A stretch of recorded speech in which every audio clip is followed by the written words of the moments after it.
Hello, bonjour. Aujourd'hui, on va parler de Meghan Markle et du prince Harry. Vous vous souvenez que chaque fois que Meghan Markle et le prince Harry sont ensemble, ils se tiennent la main. Pour moi, c'est un signe qu'ils s'aiment beaucoup, qu'ils aiment être en la présence d'un de l'autre. Ils se soutiennent mutuellement. Mais pour les trolls et les haters, et notamment les fans de la famille royale, c'était une façon de Meghan de contrôler le prince Harry. C'était montrer qu'ils étaient très codépendants, que ce n'était pas normal qu'ils puissent faire ça alors qu'ils sont en plein travail. Ça, c'est ce qu'ils nous avaient dit il y a quelques mois de cela. Ils avaient aussi critiqué le fait que Harry et Meghan se tiennent la main lors du funérail de la reine, alors que d'autres membres de la famille royale l'avaient fait. Je parle par exemple de Zara Phillips et Mike Tyndall. Donc hier, lors d'une visite, le roi Charles et Camilla ont fait un geste, c'est plutôt Camilla qui a fait un geste que je qualifierais de vulgaire envers le prince Charles. Donc, vous savez que Charles et Camilla sont au Kenya en ce moment, ils visitent le Kenya, et je ne sais pas quel endroit ils visitaient, sincèrement ça ne m'intéresse pas parce que je ne suis pas leur actualité, enfin en quelque sorte, de loin. Ils discutaient avec des personnes, et à un certain moment, Camilla a donné 2 petites tapes sur les fesses de Charles. On s'attendait à ce qu'elle soit critiquée pour ça.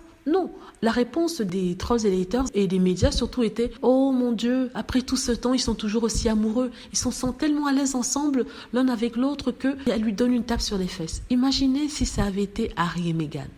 Harry et Meghan ont été critiqués parce qu'ils se tenaient la main, ils se donnaient la main. Or, celle-ci donne 3 tapes sur les fesses de son mari, ce que je trouve sincèrement vulgaire. Il faut dire les choses comme elles sont. Je trouve ça vulgaire et personne n'en parle. Ça passe inaperçu. Il le mentionne, mais pour dire que oui, c'est très mignon, ils sont encore très amoureux l'un de l'autre. Et je me dis, mais mon Dieu, mais quel double standard, mais quelle hypocrisie. Si ça avait été Meghan, le discours aurait été différent. On aurait eu plutôt des critiques, on l'aurait traité de vulgaire, ça aurait fait le tour du monde. Mais ici, c'est ok. Et cette mode du « je touche les fesses de mon mari » avait été lancée par Kate Middleton.